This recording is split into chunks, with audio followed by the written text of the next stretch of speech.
What's up guys, it's Eric here, back for another VOD review. Today we're going to VOD review Dish Soap, and this is a game from North American Regionals in-houses. So we got Regionals coming up at the end of this month in like 9 days or something like that.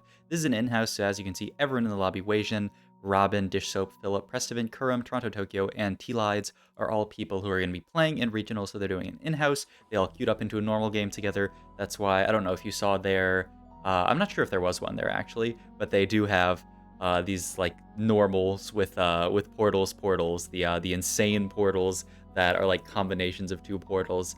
No one is obviously going to stand on them because they're an in-house. They're trying to practice, but it is kind of weird that sometimes they have like 2 options instead of 3 because no one's going to pick the normals with portals, or they're not normals with portals. They're like super cool portals. In any case, this is Dish Soap. He has been playing pretty well in these in-houses. I would say he's limit testing a decent bit. He played a game earlier in this in-house where he played Ashe Reroll and then recombobulated it at 4-2 into a Katarina 3. And I would review that game, except he just went the fastest 8th of his life. So not really much to review there, I would say. Augment-wise here, Martyr is a solid augment, but not the best early game, and I hate Bastion. So I am definitely down for just Pandora's here. He is still playing Twisted Fate here, and he takes his items here just to make the Warmogs on Renekton. And what's really, really interesting about this game, as we'll get into a little bit, he goes for tier here, opts to slam Protector's Vow. It's interesting, and then he makes Giant Slayer here. So this is Aaron Mount, so he does get the opportunity to slam a bunch of items here if he wants to. I think a lot of people playing TF into Aaron Mount would be really hesitant to make all of these item slams, right? They would be like, I'll just make whatever, like it's fine. And like I'll make perfect BIS, and then if I don't hit the items that I want, then I will save those items forever and keep rerolling them. He scouts around a little bit, sees that there's definitely someone who looks like they have a blue buff slam, so they're probably going to play into multicasters. I was actually looking at this angle and thought, okay, he made a GS early. Perhaps he's just going to try to play for a or perhaps he's just going to try to play for a Neela game. Like that's what I assumed actually in this spot. Oh, and he also has this Static Shiv as well. That was his full item that he got from the Pandora's items, which a decent item, right? But like you have the Static Shiv in this spot, you think, okay, wait, now he's made Static Shiv, or he's committed to the Static Shiv, right? He's not rerolling it. So what is he actually playing here? The idea is actually that this is going to be an Azir game from this spot, which is really cool. I think Dish Soap actually talked about this, or he actually didn't want it to be talked about on stream a little while ago, where someone was like, oh, you can play TF and you don't have to play like Neela and multicasters reroll every game. You can play like Azir and Mordekaiser and stuff like that. And he was like, shut up, don't leak the tech. But I feel like the tech has been leaked at this point, and I mean, to anyone who's playing like really good TFT, like it is sort of obvious that yeah, you'd probably not want to only go for 2 comps when, like Azir is definitely playable in the right spots. I personally have just not had that much success with this Azir unit, so it's really interesting to watch this game and see what Dish Soap ended up doing this game, which we'll get into throughout the game. It's a really, really cool game. I was surprised by a lot of the decisions that he made. I have already watched this game, as you can sort of tell by me talking about it in the past tense, so I'll be able to even add some more analysis here to, I think, like what decisions Dish Soap was trying to make. I had his stream audio on for a little bit of it, so I have some insight into what he was thinking. So should be a really cool game to review. This is an interesting opener as well, by the way. He had almost a win streak opener, but then ends up losing a pretty tough fight there. And so now at this point, he's like, okay, I don't really want to hold a lot of these units. Like, I don't want to hold Tark and stuff like that and have that not make 20. So I'm just gonna make 20 gold here. If I lose this fight, it's completely fine. I'd actually be 2 lost here, which would be pretty nice. And if I win this fight, it's not amazing, but it's not the end of the world. Only downside is if he wants to hold this belt for Nashor's Tooth, which is the idea here, you have to slam it on Cassiopeia. Before he was holding it on bench, just in case he gets dropped like a full item off minions, you would think. Like maybe he gets dropped like Guardbreaker or something. He's like, okay, that's good enough. Though I guess Guardbreaker also builds out of belt, so I don't know what I'm talking about. If he gets dropped like Gwynsu's, maybe he'd make it, but honestly, like Gwynsu's is not that much of an item, so he probably wouldn't make it. But there is surely some example that exists there. I'm not 100% sure what it is, but there's an example there of a reason why you'd want the belt on bench, but he isn't able to keep it there because of just the econ situation that he's in, and so not the end of the world. He is going to see these items and just reroll them immediately. Doesn't see anything that he really, really wants. You want to finish your Azir items and then go for some really strong tank items at this point for your potential, what I thought was going to be Nasus, but it ends up being a pretty interesting comp. You'll see what he ends up going for. Also gets dropped this Vel'Koz, and so he's going to start pivoting into this more multicaster type board where you're actually carrying Vel'Koz. He's still got all the Shurima in, but the problem is that like you can't actually play multicasters from this spot because your items are too scuffed for it, right? There's no way you're going to play Vel'Koz late game with these items. You really need the blue buff. You really need like the just sort of like damage items in general, and these items don't do great for it. So he gets offered these augments. I definitely thought about either just grab bag for extra items or for unified resistance, but he like pretty quickly just snap picks this shoplifting here, which in hindsight makes a lot of sense. You're playing a pretty gold greedy comp, a comp where you need a ton of gold to make it work. Azir is one of those comps where like shoplifting helps a lot. I feel like honestly, I don't know what the stats say about shoplifting, but I feel like I've seen like a huge resurgence in shoplifting the augment, not in real life. I just feel like every person, yeah, 4.42, not bad at 3.2. I just feel like so often I see people take this, and like mid patch, I was not seeing people take this as much. Maybe it's because people didn't know how good it was because there were no stats, but I don't know. There were definitely some like high elo players that took it for sure, but I feel like I've seen people take it like incredibly frequently nowadays, but I guess we'll see. Gets dropped this Sona in shop here, which is definitely something that he wants to include on the board. Just pivot into the 4 multicasters, because 4 multicasters is a big spike. You are going to lose out on the Sork buff and the Void buff, but it's actually completely worth it. And you see here, he even makes the redemption, right? He's just slamming so many items while playing TF, which is really cool to see, because I think a lot of people think of TF as just sort of this brain dead. You just, you greed for the exact same BIS items every single game. But Dishop's playing it in a really cool way where he uses it to sort of get him to like really good items, but like, and it allows him to guarantee items. Like at this point, he knows he's probably going to find a Nashor's later eventually, but he isn't just going to sit and roll like 5-6 components, He's going to make items that are good items. Like he could even make Guardbreaker here if he wanted to. I don't recall if he does or not. I think you would wait for Nashor's here for Azir, but I'm not 100%. Like I said, I don't 100% remember what he does in this spot. But yeah, he's actually going to level at this spot, go 7 here. He's level 7, still making 20 gold, which is really nice. He wants to continue his streak here, but even if he loses, it's not the end of the world because he's still making 20. So yeah, I think this is a really good play. Just play for 7 here because you still get to make 20 and you're on a 4 streak. And the Malzahar is also a huge spike, right? If there was nothing to add onto the board, then you probably wouldn't go 7. But because he can add Malz, it's a really big spike to his board. This aggressive level at 3-5 actually makes a ton of sense. And look at this, he's 5 streaking now. He's already got 3 econ in gold back by winning that fight, or actually 4 econ because he gets 3 for keeping his streak and then an extra 1 for winning the fight. So he basically makes 4 gold there. This actually surprised me, by the way, this roll in this position, because in my opinion, there's not that much to roll for in this spot. Maybe he's thinking there's some unit that can like really spike his board, maybe like find a Jarvan and get Demacian somehow. I'm not really sure. He ends up finding the TF regardless, so it kind of works out. I think the idea is that he wants to roll in 7 anyway to find Vel'Koz. He isn't that confident in his ability to go fast 8, I think. But it is a bit surprising that he rolls, in my opinion, in that spot. But now, here's the first thing that actually kind of like blows my mind a little bit. He picks up this Sejuani from Shoplifting, and he's not just seeing this Sejuani as like, oh, it's 4 gold, I'm going to sell this immediately. He's seeing this Sejuani as, this might be my front line.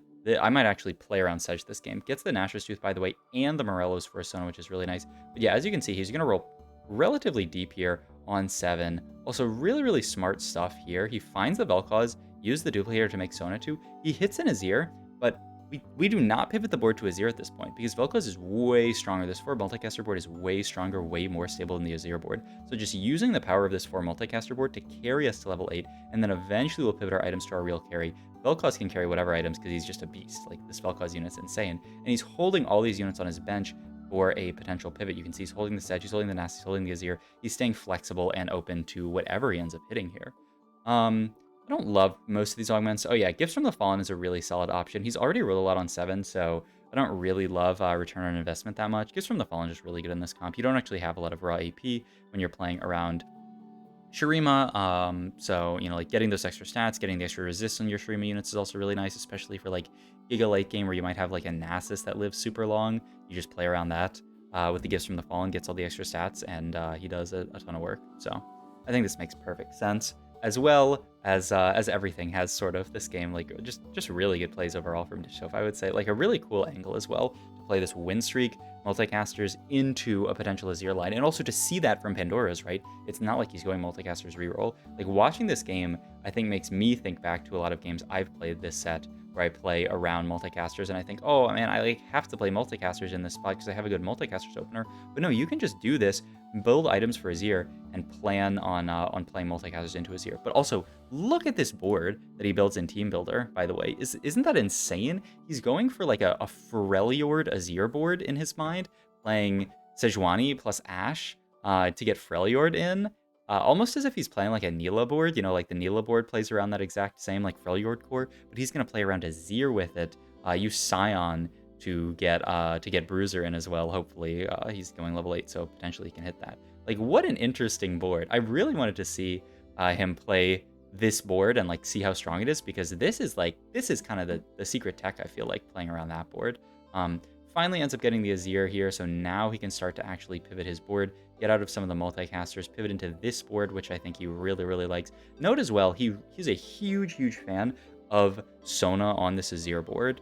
You can see here, like, you know, he used the duplicator to make Sona 2, put the Morellos on it. He's going to keep the Sona on this board practically the entire game.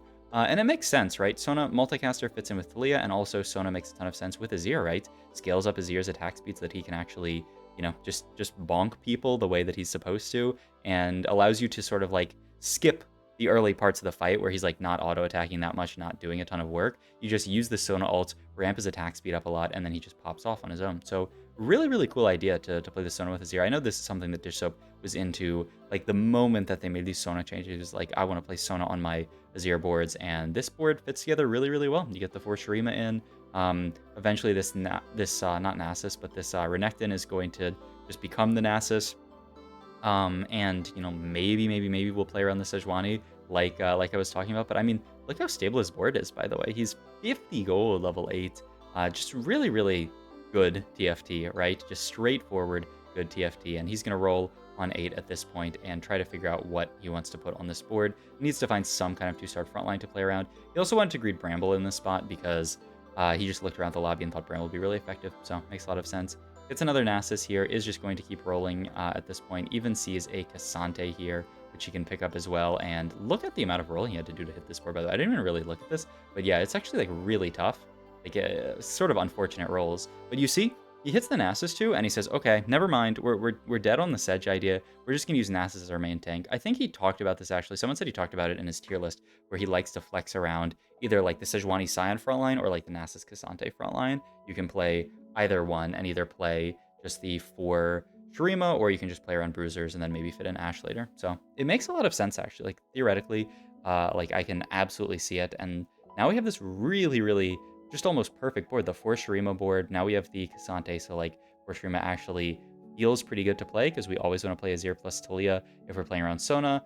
The Cassante is good, and then of course we have the Nasus as well. So a really cool, just sort of like flexible Azir board. He rolled so much and ended up hitting Cassante, or he ended up hitting Nasus too, but even if he had missed, he probably would have hit on Sedge, so he could have played Sedge. But like this is good TFT at its best. Also, if you're being super observant, you might also notice that he has 7 Nasuses now with this Nasus in shop. So now the idea is we have to play for Nasus 3-star. If we can hit Nasus 3, maybe we can win out in the lobby. It's probably just going to be play for Nasus 3 as opposed to go 9. If you go 9, you can probably play for like a Heimerdinger or something. But with this many Nasuses and Shoplifting giving us Econ, I feel like you have to just look for the Nasus 3. And he's going to try to buy it at the last second, so no one has extra time to ping it or anything like that. He's actually trying to go super all in on hitting this Nasus. And there's even one on Carousel with a Bramble Vest if he wants one, which, you know, if no one else takes it, then he has the opportunity to be one off Nasus. Sadly, it does get taken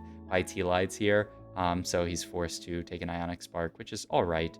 T-Lides actually, I think, realizes that he's going for Nasus here. T-Lide's really solid player. He was absolutely smurfing in these in-houses. I think he just started playing with them 2 games prior to this, and both games prior he went first. Like, T-Lides is kind of a monster. And it looks like he ends up reforging, right? He ends up reforging this into a Sunfire... Oh, no, he he picked up Sunfire, right, and reforged it, or he picked up Ionic and reforged it in Sunfire. But either way, he doesn't really want either of those items. He's just going to wait until it reforges into like maybe a playable Sona item, maybe a playable Cassante item, reforges into Deathblade, sadly. But yeah, as you see, T-Lides there holding the Nasus still, trying to deny Dish Soap because he knows that, you know, like if Dish Soap hits, it's GG. Also, T-Lides made it to level 9, and I think, yeah, has 9 Noxus in at this point, which obviously a very, very strong chase trait. What's kind of crazy, though, is he has this Noxus and Neela, and you're about to see one of the strangest 9 Noxus fights I've ever seen. Look how hard it is for this 9 Noxus board to actually get through the Nasus. This fight is almost a win for Dish Soap, and I think it's just because a lot of T-Light's board is still 1-star. You know, like he hasn't hit 2-star Mord or this 2-star Azir yet. Especially because Dish Soap is holding 6 Azirs, so it's actually really hard for T-Lights to hit. But what a strange spot to be 9 Noxus and actually not be, like, confident about your position in the game. Like, it's actually very difficult for him to play there. One more Nasus, though, so Dish Soap is now 1 off. He is just going to donkey roll it down to 0 to try to find this Nasus to actually insane that he misses just completely on this roll down. Does find a death cap for the Sona, though, so I guess that's something. And he's just going to put this Sterax onto Cassante to keep him alive for longer. Other option would be itemized, like Azir, or not Azir, but Atrox or something. That's probably what I would go for here, but I think his idea is that, like, Cassante already has an item and he's benefiting from Force Shurima, so let's just play around the Cassante. But yeah, look how well we do into this board from Kurum. Like, I don't know, I feel like this board is actually really solid. T-Lides actually takes a loss here to Philip, which is insane to me. So T-Lides actually, like, losing a ton of fights. Two Nasuses, by the way. T-Lides has 2 Nasuses right now. So if T-Lides ever actually dies here, we can potentially very easily hit our Nasus 3. So there's still positions to try to kick this Cassante off the board, kicks it to the corner. We're 1 ult off casting here, kicking the Azir off the board, but then Cassante ends up dying there. Is actually so close, because if Cassante gets the other kickoff, Azir is dead, and he actually probably beats T-Lides, which is crazy here. Sadly, so he has to continue rolling with 2 Nasus out of the pool, but he ends up hitting. So now we have Nasus 3, which is really, really nice, of course. He thinks about, like, potentially moving some items or something, but he just leaves these items on Cassante because he believes in Cassante. So now we just have to battle through this 9 Noxus board, which honestly, it's been pretty close, so it seems like that fight might be easy. And then the real hard part is this multicaster board. As you can see, our backline got 1-shot, but our Nasus, just an absolute beast, just 1v9s the rest of the board, does a cool 11k in that fight. Shurima Spat looks really, really good in this spot. You can just play for a 6 Shurima. So yeah, I mean, that is pretty straightforward. I would say opts to just get 6 Shurima in this way by cutting out of Demacia. Demacia solid, but definitely not worth not playing Shurima. And he also gets the little doggy, the Nefiri, which is really good. 2 Darken, and also just a little Nefiri bonus onto Jarvan, never hurt anybody. We're going to fight the multicaster player again, because I guess we fought our ghost last time. And you see this fight, they actually end up deleting basically everything, like much better positioning for them. And so it's just this Nasus versus the world. Can he get through this Galio? This Demacia Rise is also really, really annoying, and we are going to get OT diffed and lose this fight down to 8 HP. T-Lides does end up dying, which is actually so crazy. This T-Lides guy went 3rd this game with 9 Noxus. Not something that I expected whatsoever, but ends up happening here. And Dish Soap pivots his board at this point into the Heimerdinger, ends up selling the Sona finally, and just playing around the Heimerdinger here because he really needs that consistent shred on the entire board. He needs, like, if Azir dies, he needs Heimerdinger to still put that shred onto all these units, and you can see it's actually a pretty big difference in this fight. Dish Soap actually talked about Heimer upgrades here being a mistake. He said that he probably shouldn't have gone for the Goldenator in this spot. It was probably supposed to be Reparo last augment on Heimerdinger, which makes a lot of sense if you see how some of these fights end up going, because there's so much ability for multicasters to one-shot backline in this fight that the Reparo, to allow the Heimerdinger turret to actually live longer, like, actually would have done wonders for Dish Soap in this spot. So it makes a lot of sense. We're going to roll down here, try to find some kind of 2-star, because we're sitting on infinite pairs. Cannot find anything. It's actually crazy here. He goes for Hodge on Cassante just to get an earlier Cassante cast.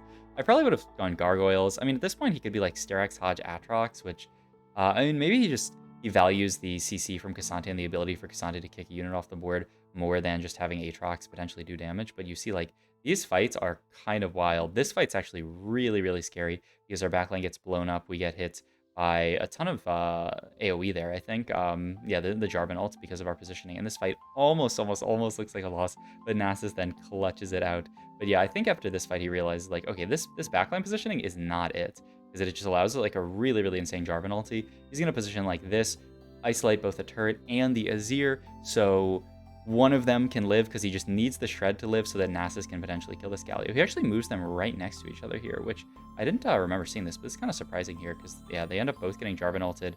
The turret ends up dying, and then Azir is going to die here as well, which really hurts because the shred falls off here, which means it's really hard to actually kill this Galio. The Nasus does eventually get through it, though, gets on the back line. It's another overtime fight, but this time it's actually a win, and we are going to go to one final fight between Dish Soap and Philip here to see who will win this game, rolling down for the potential Heimer 2, but misses on it.